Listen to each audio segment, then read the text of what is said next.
ಧ್ವಂಸಗೊಂಡಿದ್ದ ಜೈಷ್ ಉಗ್ರ ತಾಣ ಮತ್ತೆ ನಿರ್ಮಾಣ, ಮತ್ತೆ ಬಾಲ ಬಿಚ್ಚುತ್ತಿದೆ ಪಾಕಿಸ್ತಾನ. ನಡೆದೇ ಬಿಡುತ್ತಾ ಆಪರೇಷನ್ ಸಿಂಧೂರ 2.0.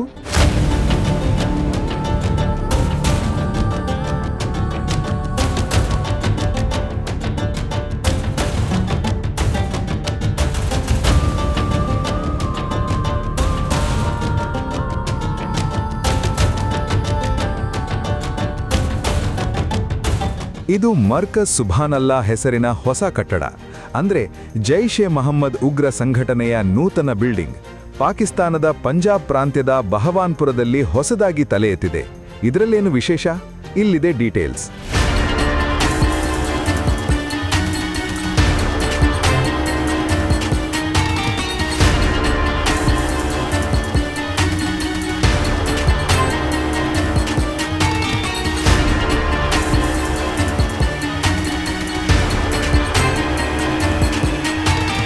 ಕಳೆದ ವರ್ಷ ನಡೆದ ಆಪರೇಷನ್ ಸಿಂಧೂರದಲ್ಲಿ ಈ ಉಗ್ರ ತಾಣವನ್ನು ಭಾರತ ಸಂಪೂರ್ಣವಾಗಿ ನಾಶಗೊಳಿಸಿತ್ತು.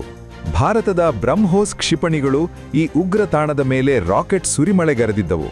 ಆ ದಾಳಿಯ ತೀವ್ರತೆಗೆ ಕಟ್ಟಡದ ಮೇಲ್ಛಾವಣಿ ಹಾಗೂ ಪ್ರಮುಖ ಸಭಾಂಗಣ ಸಂಪೂರ್ಣವಾಗಿ ಕುಸಿದು ಬಿದ್ದು ಅಲ್ ಸಬೀರ್ ಸೆಮಿನರಿ ಹಾಗೂ ಉಗ್ರರ ವಸತಿ ಗೃಹಗಳು ಸಮಾಧಿಗಳಾಗಿ ಮಾರ್ಪಟ್ಟಿದ್ದವು. ಭಾರತದ ದಾಳಿಯಲ್ಲಿ 100ಕ್ಕೂ ಹೆಚ್ಚು ಉಗ್ರರು ಹಾಗೂ ಕಮಾಂಡರ್ಗಳು ಮೃತಪಟ್ಟಿದ್ದರು. ಆದರೆ ಪಾಕಿಸ್ತಾನ ಸರ್ಕಾರ ಮತ್ತು ಸೇನೆ ಜೈಷ್ ಎ ಮೊಹಮ್ಮದ್ ಉಗ್ರ ಸಂಘಟನೆಗೆ 25 ಕೋಟಿ ರೂಪಾಯಿ ಧನಸಹಾಯ ನೀಡಿತು. ಅದರ ಪರಿಣಾಮವಾಗಿ ಈಗ ಮಾರ್ಬಲ್ ಫ್ಲೋರಿಂಗ್ ಹಾಗೂ ಹೊಸ ಗೇಟ್ಗಳೊಂದಿಗೆ ಇದನ್ನು ಮತ್ತೆ ಶೃಂಗರಿಸಿ ಪುನಃ ನಿರ್ಮಿಸಲಾಗಿದೆ.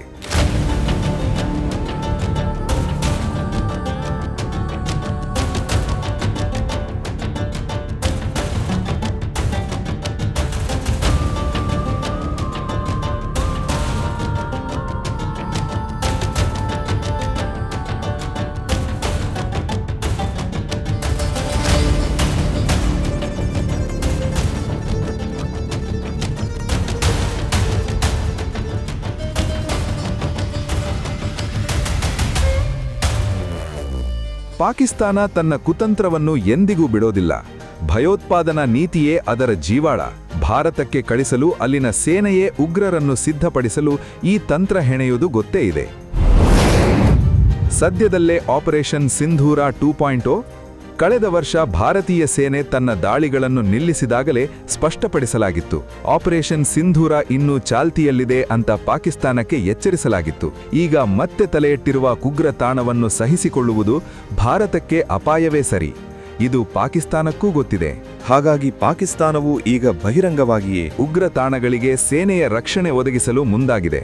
ಇದೆಲ್ಲವನ್ನು ಅರಿತಿರುವ ಭಾರತ ಮತ್ತೊಂದು ಆಪರೇಷನ್ ಸಿಂಧೂರ ಮಾಡಲು ನೆಪವೊಂದಕ್ಕೆ ಕಾಯ್ತಾ ಇದೆ.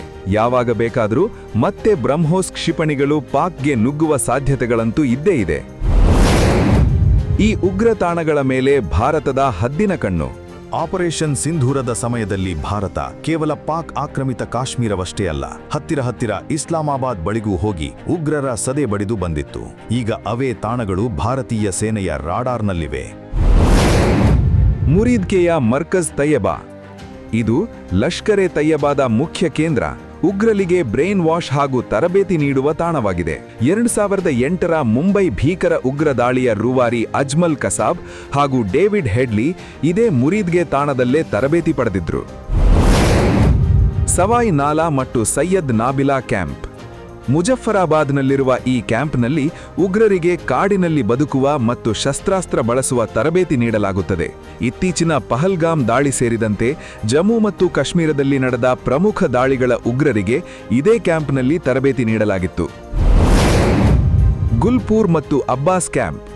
ಭಾರತದ ರಾಜೌರಿ ಮತ್ತು ಪೂಂಚ್ ಭಾಗದಲ್ಲಿ ದಾಳಿ ಮಾಡುವ ಆತ್ಮಾಹುತಿ ಉಗ್ರರಿಗೆ ಈ ಕ್ಯಾಂಪ್ನಲ್ಲಿ ಶಿಕ್ಷಣ ಮತ್ತು ನೆರವು ನೀಡಲಾಗುತ್ತಿತ್ತು. ಒಂದೇ ಬಾರಿಗೆ 15ಕ್ಕೂ ಹೆಚ್ಚು ಆತ್ಮಾಹುತಿ ಪಡೆಗಳನ್ನು ಸಿದ್ಧಪಡಿಸುವ ಸಾಮರ್ಥ್ಯ ಈ ತಾಣಕ್ಕಿತ್ತು. ಮೆಹಮೂನಾ ಝೋಯಾ ಹಾಗೂ ಸರ್ಜಾಲ್ ಕ್ಯಾಂಪ್. ಇದು ಸಿಯಾಲ್ಕೋಟ್ನಲ್ಲಿದೆ.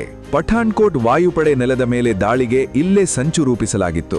ಭಾರತೀಯ ಭದ್ರತಾ ಪಡೆಗಳನ್ನು ಗುರಿಯಾಗಿಸಿಕೊಂಡು ದಾಳಿ ಮಾಡಲು ಉಗ್ರರನ್ನು ಇಲ್ಲೇ ತಯಾರಿಸಲಾಗುತ್ತಿತ್ತು. ಉಗ್ರರ ಮೇಲೆ ಸದಾ ಇದ್ದೇ ಇದೆ ದುರಂಧರ್ ಕಣ್ಣು.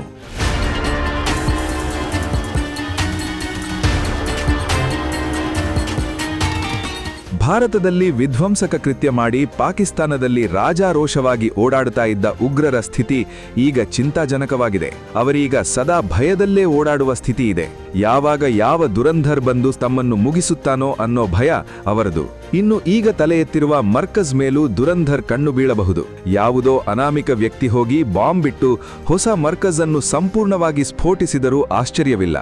ಅಥವಾ ಭಾರತೀಯ ಸೇನೆಯೇ ಮತ್ತೊಮ್ಮೆ ಕ್ಷಿಪಣಿ ದಾಳಿ ನಡೆಸಿ ಇದನ್ನು ಉಡಾಯಿಸಲೂಬಹುದು. ಒಟ್ನಲ್ಲಿ ಪಾಕ್ ಉಗ್ರರನ್ನು ಸಾಮೂಹಿಕವಾಗಿ ಮಟ್ಟ ಹಾಕಲು ಪ್ಲಾನ್ ಬಿ ಅಂತೂ ರೆಡಿಯಾಗಿದೆ. ಅದು ಯಾವಾಗ ಕಾರ್ಯರೂಪಕ್ಕೆ ಬರುತ್ತೆ ಅನ್ನೋದಷ್ಟೇ ಈಗಿರುವ ಕುತೂಹಲ.